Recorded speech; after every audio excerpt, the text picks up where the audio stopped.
My husband Tim has a serious dairy allergy. I'm talking about an actual immune system reaction, not intolerance. His allergy is serious enough to cause acute enterocolitis, but he hasn't needed an EpiPen since he was a kid.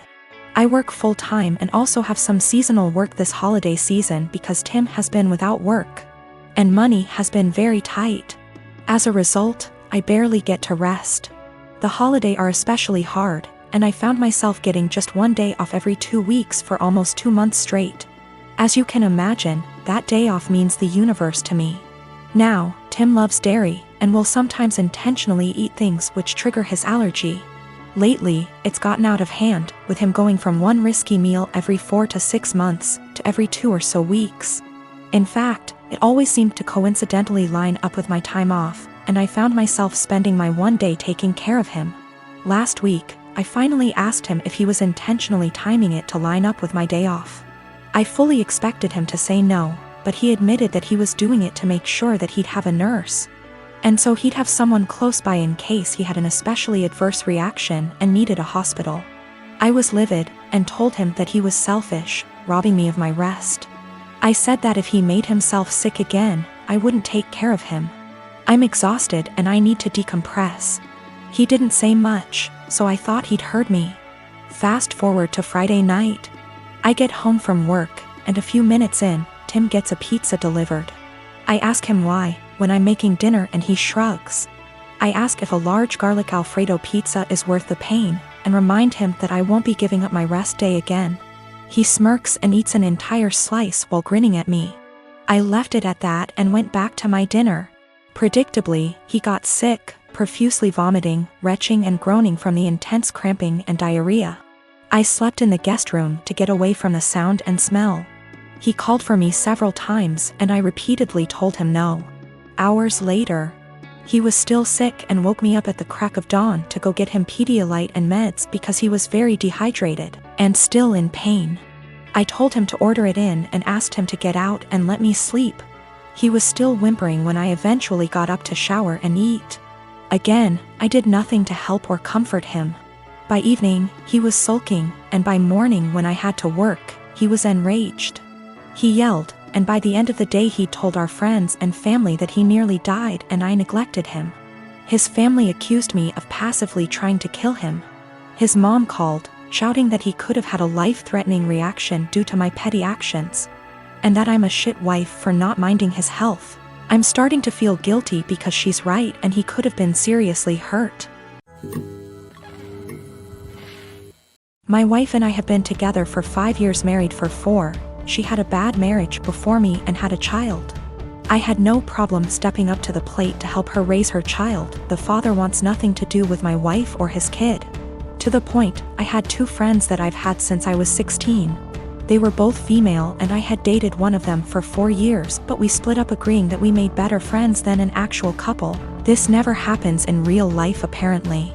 She's always been my go for advice and I made our friendship 100% transparent for my wife when we first met, and never did anything. Out of habit my friend and I still said we loved each other, but more of a platonic love. We both loved our current partners and never wanted anything between each other. However, after a few years this took a toll on my wife and she asked me to stop telling her that I loved her. So I explained this to my friend and she said she understood and would have no problem doing so. Another month or so I still have 100% transparency with my wife as to make her feel comfortable. I got deployed and my friend had just had her baby and asked me if I wanted to FaceTime to see her. I said yes, naturally happy for her and her husband. After a nice chat and meeting her new son, I got a call from my wife a few days later asking if I had talked to her KN FaceTime. I told her that I had and why, also telling her what we had discussed. My wife then didn't talk to me the rest of my deployment. When I got home I explained that I was sorry it hurt her feelings and wanted to make things better. She told me to never talk to her again. I tried to explain that it was just a friendship and that neither of us wanted a relationship. My wife took it upon herself to call her and tell her that if she didn't stop talking to me forever that she would tell my friend's husband that we were having an affair. She did not tell me any of this. I quickly noticed she had blocked me on everything, including my number.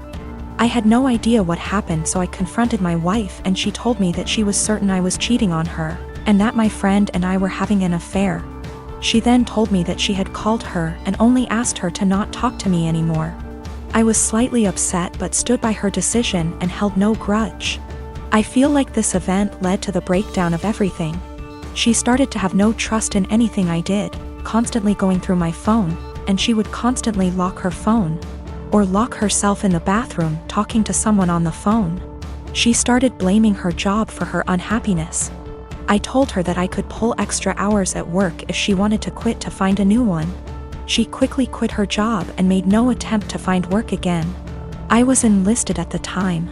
She said she hated that I was gone all the time, so I offered to go reserves to be with her more. She said that would fix it. So I got a civilian job that paid decent, but we had to move. The job is stressful and I'm not very fond of being a civilian. She has now come to the conclusion that I need to get out of the military and quit my civilian job, and we to move again, and that's the only way she'll be happy. I feel like I've given up everything for her to be happy. I'm trying to show her the logic that there is no way for us to survive if neither of us works.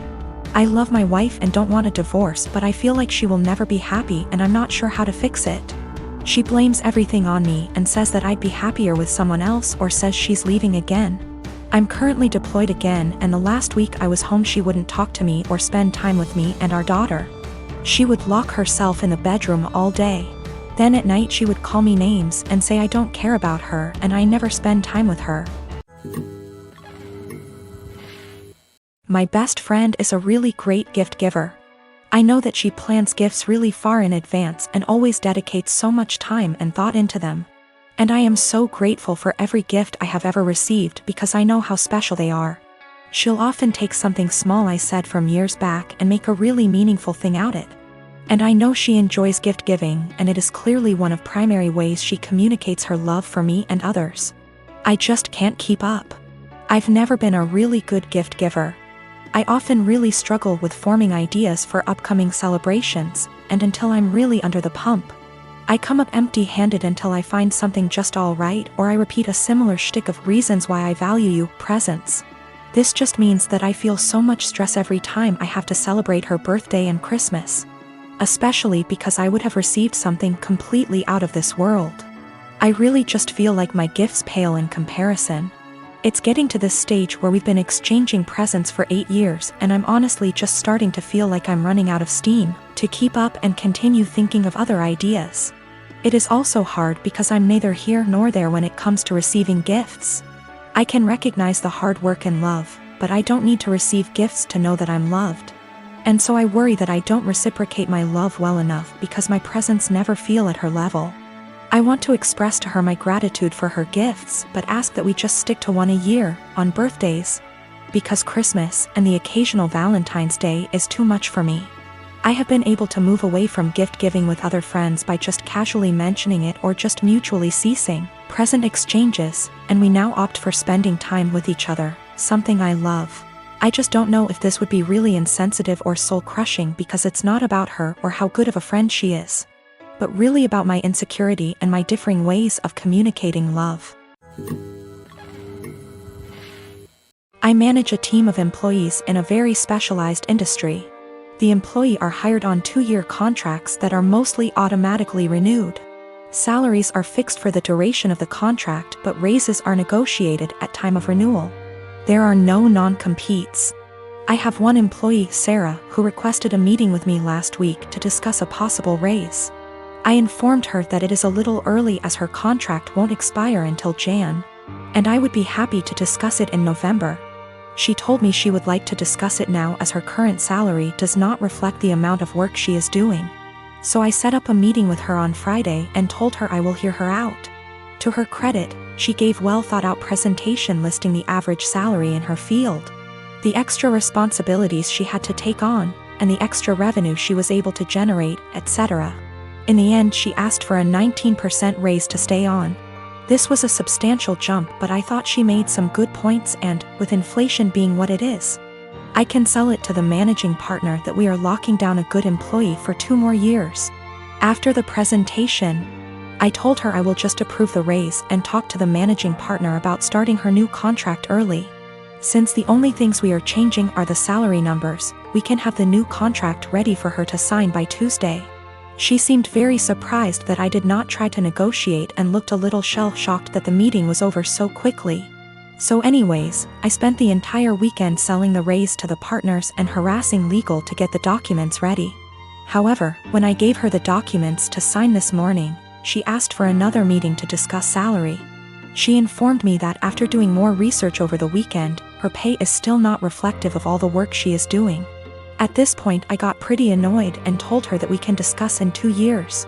I thought that was the end of it, but after lunch she came to my office with 3 offers letters she received from our competitors. One in our city with a salary that is 2 to 3% higher, and 2 from other states that are 8 to 9% higher. She asks for the new salary to at least match the competitor in our city to stay. At this point I got very frustrated and told her that she is now free to work for our competitor, because her contract with us will not be renewed.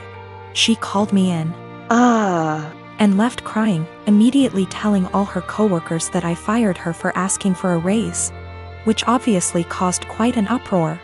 My wife thinks that I am the because I could have just said no. She probably had the other offers for a while and was never going to actually leave. She recommended that I offer her back the new contract. Anyways, I am contemplating going back to the office tomorrow and offering Sarah her new contract again. But I just felt like the relationship between us is ruined after this whole situation. Her currently contract is negotiated 2 years ago, which is why there is a discrepancy in pay with the current offers. There are also a lot of reasons for differences in salary even within the same city. Perhaps less PTO, maybe more responsibilities, maybe they lock them in the contract for 3 years instead of 2. Which is happening more and more now. Maybe they have a non-compete, or maybe they are better. I can't say. Her contract expires Jan, so she has plenty of time left at the company if she wants to finish out.